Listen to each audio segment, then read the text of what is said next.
leen di nuyuwaat di leen sant dina li ma ciy teg mooy xanaa ma tontu question yi nit ñi posé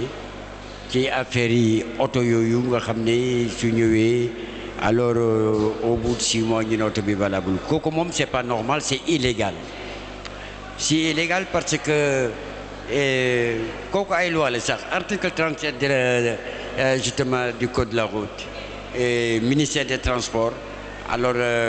moom xam na lu mu doon donc mënula am un contrat si waxuma droit Sénégal rek mais droit international mënul am un contrat bu nit signé ak gouvernement dans le cadre bu nga xam ne damay indi sama oto damay indi samay bagage contrat boobu mënula am musula am léegi kenn dañuy seet alors lan moo nekk ci ginnaaw loolu ak taxi yi ba nga xam ne oto bi du ma fa mën a dugg ba ñeneen di jël oto bi dugal ko Sénégal waaye borom mënu ko alors kooku nañ seet quand même man c'est intéressant ba ma ko déggoo tey dee suba ak aji gannaaw suba ak suma gaañ yi dinañ koy saytu pour xam ko kooku c'est clair bi si des mooy retraite ki nekk France ne retraite am toog na fi 6 mois xëy na dootuñu ko fay xëy na liñ koy fay di ci bari kooku je pense que information bi ñu ko jox alors nekk na information bu xaw a erronée loolu amul en droit français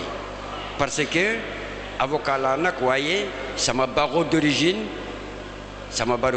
mooy tribunal de Paris avant may dem aux États-Unis kooku amul su ma joxee papier bi dinaa ko defal dès demain matin à la première heure dinaa ko defal mu retirer retraite am kooku c'est clair voilà mais droit français nag nee na soo amee carte de séjour nga dem ci sa dëkk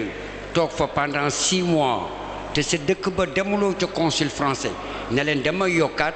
mën nañu remettre en cause sa carte de séjour du ma ne mën nañ ko annuler waaye carte de séjour ba la police et de frontière et de l'air soo ñëwee ba aéroport mën na la refoulé waat moo tax mën nga fi def at mën nga fi juróom-benni at mais soo demee ba ci juróom ne yaa ngi jëm juróom-benni weer nga dem consul bi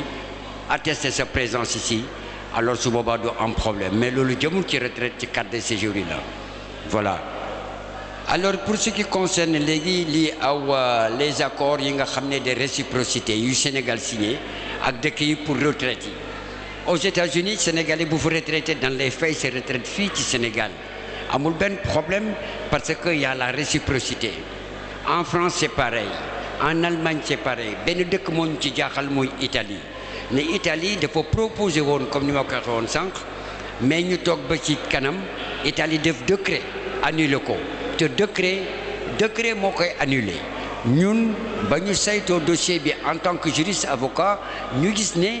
décret moo ko annulé mais décret boobu alors mettre ñu ko en application donc suñuy conclusion ñu ne nan traîner Italie devant le tribunal international ñu porte plainte Italie devant le tribunal international gagné procès bi ak i avocat alors parce que amul benn loi boo xam ne ñoom ñoo ko proposé ku delloo sa carte de séjour dina lay jox et puis ni ko 34% ce qui n'est pas normal alors kooku suñu mbokk sénégalais yi vivre Italie te defoon ko ba léegi am na ci ñoo xam ne ba léegi jotuñu dara mais kenn annulé wu ko dafa yàgg nag nga xam ne nit ñi toppatoowuñu ko woon mbedd mi ñu waroon a aw ci mais léegi nag je pense que ne en tout cas waxtu naa teg autorité italienne yi ba nga xam ne loolu dinañ ko saafara nu mu gën a gaawee léegi pour li jëm nag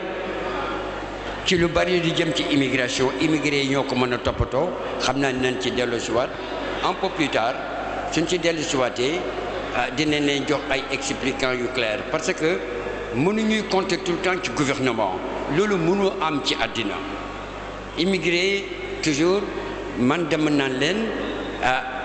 yaakaar naa ne dañoo war a équitable avec l'État du Sénégal 50-50 duñu compter ci état mais suñu toogee naan damay def dara mais dama bëgg état jàppale ma état du la répondre même te ñun dañu jàpp ne mënuñu nekk bitim réew yàgg fa lool di ñaan dimbalu état parce que état am na ñu ma war a dimbale Sénégal waaye ñun état waruñoo dimbale mais état lim ñuy dimbale mooy nan laa mën a fexe def ba sénégalais de l'extérieur yi mën a bokk ci développement économique bu Sénégal bi man gouvernement du Sénégal mais amul politique migratoire kooku diaspora bi rek ñoo ko mën a taxawal à travers ay association ay fédération ay confédération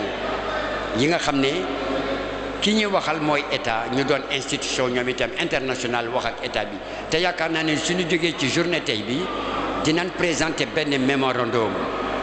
dinañ jël mémorandum bi yóbbu ko à la primature jox ko premier ministre mu transmettre ko le président de la république kii war a taxaw fii dem président toog ak président dem wax ko dëgg parce que dinañ ci def suñuy proposition dans le cadre du développement de la migration de retour dinañ ci def suñuy recommandation pour l'application parce que quand même encore lu ñu fi mën a wax l'état du Sénégal mënula développer Sénégal amul moyen yu mu ko développer l'état du Sénégal day tàllal loxo ci àddina bi yëpp di ñaan di leb di ñaan di leb te immigré yi li ñu fi def waxoon naa ko fi yàggul alors transfert bi ñuy def dafa représenter dafa dépasser 3 fois l'aide publique au développement 3 fois et demi même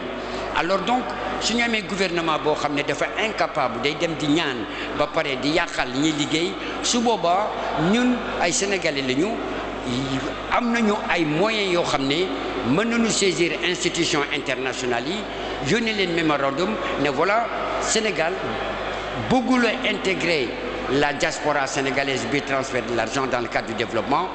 il préfère mu dem lebi xaalis ñaani xaalis indi ci mais xaalis boobu muy leb kan mooy koy fay yéen man suñuy doom suñuy sët